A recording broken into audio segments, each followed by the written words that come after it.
السلام علیکم ناظرین، میں ہوں ڈاکٹر سجاد بخاری۔ بات کریں گے آج اسلام آباد میں علماء کانفرنس یعنی قومی علماء کنونشن ہوا، بڑا اہم، اور اس میں وزیر اعظم پاکستان محمد شہباز شریف اور ہمارے چیف آف آرمی سٹاف اور ہمارے فیلڈ مارشل سید عاصم منیر جو کہ اس وقت چیف آف ڈیفنس فورسز بھی ہیں، انہوں نے خطاب کیا۔ اس کے کچھ اقتباسات آپ کے سامنے رکھیں گے۔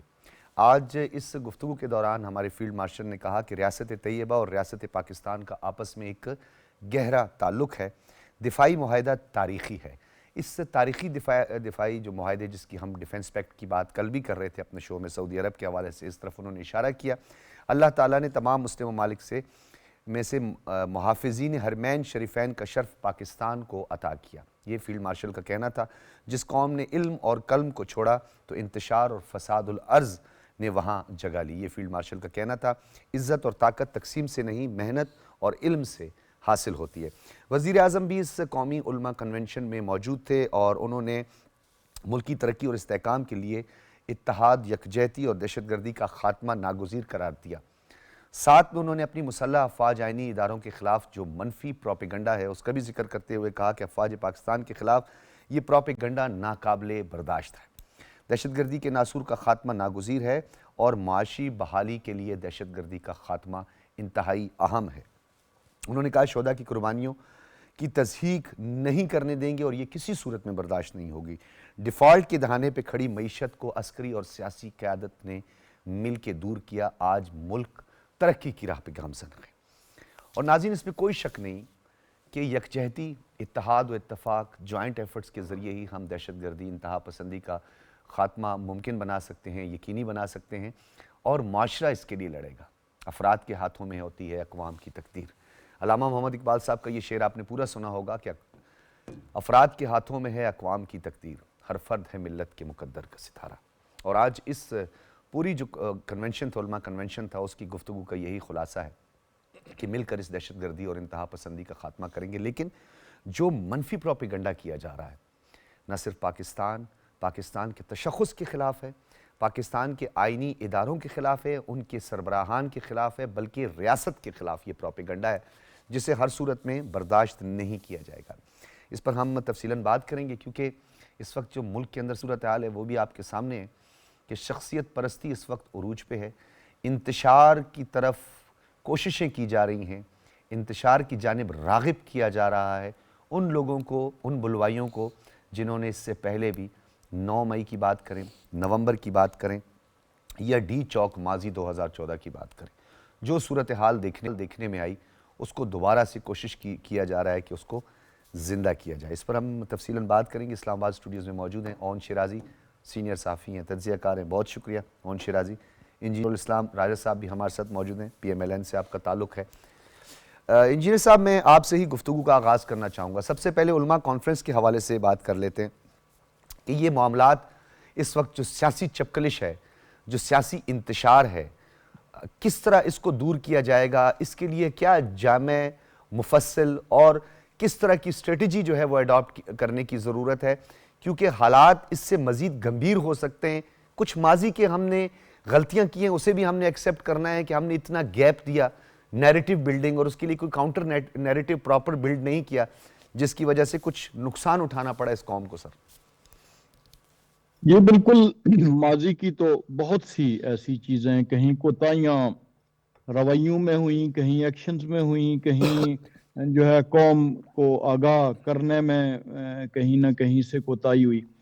اور گزشتہ عرصے میں جو کنفرنٹیشن کی سیاست نے، بالخصوص میں پہلے سماج کے سے ہٹ کے تھوڑا سیاست پہ گفتگو کروں گا، کہ اس میں جو کنفرنٹیشن کی، گالی گلوچ کی، اور یہ جو معاملات بنے پچھلے تقریباً 2 دہائیوں سے آپ کہہ سکتے ہیں، لیکن مور اسپیسیفکلی پچھلے 15-16 برس سے، اس نے قوم کو جو ہے وہ بہت دور کر دیا۔ اور اب کچھ ایشوز ایسے آئے، مواقع آئے کہ جو قوم کے لیے ایک ٹرننگ پوائنٹ بھی ہوگا، اور یہ دوبارہ اتحاد کی طرف، مثلا جو جنگ تھی مئی میں ہماری بھارت کی طرف سے جو مسلط کی گئی، اس میں جو پاکستان کی کامیابی تھی، پھر پاکستان کی فورن فرنٹ پہ جو کامیابی فقید المثال، یعنی پورے پاکستان کی ہسٹری دیکھ لیں، بلکہ کسی تھرڈ ورلڈ کنٹری کے ساتھ کمپیئر کر لیں تو یہ جو پچھلے 6-8 ماہ میں پاکستان کو جو بین الاقوامی دنیا میں مقام ملا ہے،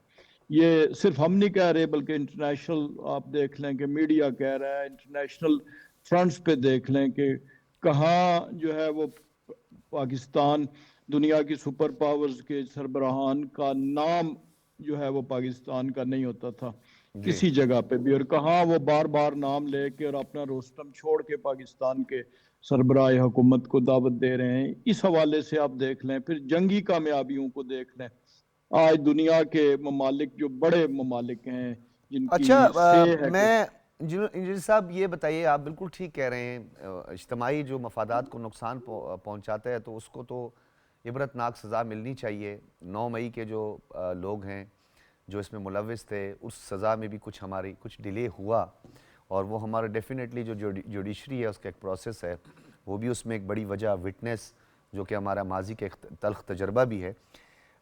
یہ واقعات تو بالکل ناقابل برداشت ہیں، اس کو اگر ہم ایک سائڈ پہ رکھیں، جمہوریت کی بات کریں، اب آج بیرسٹر گوہر صاحب نے بڑے گلے شکوے آپ لوگوں سے کیے ہیں، نو ڈاؤٹ کہ یہ جیل صرف ایک قیدی کے لیے نہیں ہے بلکہ اس میں بہت سارے قیدی ایسے ہیں، اور حالات اور سیکیورٹی جو ہے، اور ڈیفینیٹلی جو جیل سپرنٹینڈنٹ ہے اس کو بھی یہ تمام چیزیں دیتی ہیں، لیکن ملنے کے لیے بانی پی ٹی آئی سے ملاقات کے لیے یا ان کی اہلیہ سے ملاقات کے لیے وہ یہ گلے شکوے کر رہے ہیں کہ انہیں چھوڑا نہیں جا رہا، اگر مائنس کیا گیا تو کچھ نہیں بچے گا، ساتھ میں انہوں نے آپ کو تھریٹ بھی کیا سر۔ میری بس وہ 2 جملے اس پچھلی بات میں رہ گئے تھے کہ جی یہ ایک ایسا موقع آیا ہے کہ جس پہ قوم متحد ہو رہی ہے اور متحد ہو سکتی ہے، کیونکہ اس سے پہلے جو ہے وہ ایسی کوئی چیزیں قابل فخر زیادہ نہیں تھیں۔ ہماری معاشی ترقی آج کی فورن فرنٹ اور ڈیفنس کا فرنٹ، اس پہ ایک اتحاد۔ اب جہاں تک اس ملاقات کا تعلق ہے، آپ دیکھیں کہ اس ساری چیزوں میں کہ جیل میں قیدی ہیں، امن و امان بھی ہے، دیگر بھی ہے، ایک چیز آپ بھول رہے ہیں کہ یہاں پہ اس جیل کے ارد گرد بھی لوگ بستے بھی ہیں، جی اور یہ چونکہ میری کانسٹیٹوئنسی ہے، میرا حلقہ ہے، تو وہ شدید اذیت کا شکار ہیں۔ یعنی وہ اس حد تک ہیں کہ مرنے مارنے پہ آئے ہوئے ہیں کہ جی ان کے راستے بند ہو جاتے ہیں۔ پنڈی کا کچہری چوک آلریڈی زیر تعمیر ہے، اڈیالہ روڈ پہ زیادہ ٹریفک کا لوڈ ہے، جی بہت بہت ہے۔ بڑی آبادی ہے جو ان جو ہے یہ وہی جو کھیلن کو مانگے چاند ہے، وہ آگے کھڑے ہو جاتے ہیں جتھوں کی صورت میں، راستے بند ہو جاتے ہیں، اور پھر اس کے بعد جو ہے وہ لوگوں کے لیے اذیت کا باعث بنتا ہے۔ وہ بھی ہے، قیدی بھی ہیں، لیکن اصل بات یہ ہے کہ اس کی کوئی بھی جو ملاقات ہوئی ہے اس سے کون سی خیر نکلی ہے۔ جی یعنی دیکھیں نا کہ آپ دیکھتے ہیں کہ حکومتیں یہ بھی دیکھتی ہیں، ریاست یہ بھی دیکھتی ہے کہ اس ملاقات کا اگر گو کہ وہ ٹھیک ہے، فیملی کا بھی رائٹ ہے، وکلا کا بھی رائٹ ہے، اور وہ ہوتی بھی رہی ہیں، یہ نہیں کہ کوئی 1000 کے لگ بھگ ملاقاتیں جو اس عرصے میں شاید اس سے زیادہ سٹیٹسٹکس آئیں، لیکن اس کے اندر سے جب کوئی چیز خلفشار نکلے، اس کے اندر سے ریاست کے خلاف بیانیہ نکلے، اس کے اندر سے وہ لفظ اور وہ جملے نکلے کہ جس میں ڈھول پیٹے جائیں ہمارے مخالف ملک کے میڈیا پہ، اور اس میڈیا پہ کہ جس نے اس جنگ کے دوران بھی دیکھیں کہ کس قسم کی زبان استعمال کی تھی، جی تو پھر یہ ملاقات کے بارے میں بھی سوچنے کا موقع آتا ہے، اور میں سمجھتا ہوں کہ اس میں بھی تاخیر ہوئی ہے۔ لیکن آپ نہیں اگر سمجھتے کہ قمر الاسلام صاحب کی پریزنرز رائٹس جو ہیں وہ انٹیکٹ ہیں، وہ ایگزسٹ کرتے ہیں، ملاقات ہونی چاہیے، کوئی میکینزم ہونا چاہیے، کم سے کم فیملی کے کچھ لوگوں کو، جیسے کہ آپ لوگوں نے گڈ ول جسچر دیا، گو کہ غیر معمولی حالات کا آپ لوگوں کو سامنا ہے، نو ڈاؤٹ جس طرح آپ نے وہاں کے لوگوں کا کہا کہ وہ متاثر ہوتے ہیں، سیکیورٹی کا ایشو بنتا ہے، پھر ایک سیکیورٹی تھریٹ تو خود بھی آلریڈی، کیونکہ 9 مئی کے جو کرتا دھرتا ہیں وہ اگر اس وقت اسیران میں شامل ہیں تو وہ ان کا اپنا قصور ہے، وہ نو ڈاؤٹ، لیکن کیا جمہوریت کو پروان چڑھانے کے لیے، کیونکہ ہچکولے ہماری جمہوریت ہمیشہ ہی کھاتی رہی ہے، تو اگر آپ کچھ فلیکسیبلٹی اس میں دکھائیں گے تو آپ کو نہیں لگتا کہ آنے والے دنوں میں یہ جمہوریت کے لیے نیک شگون ہوگا؟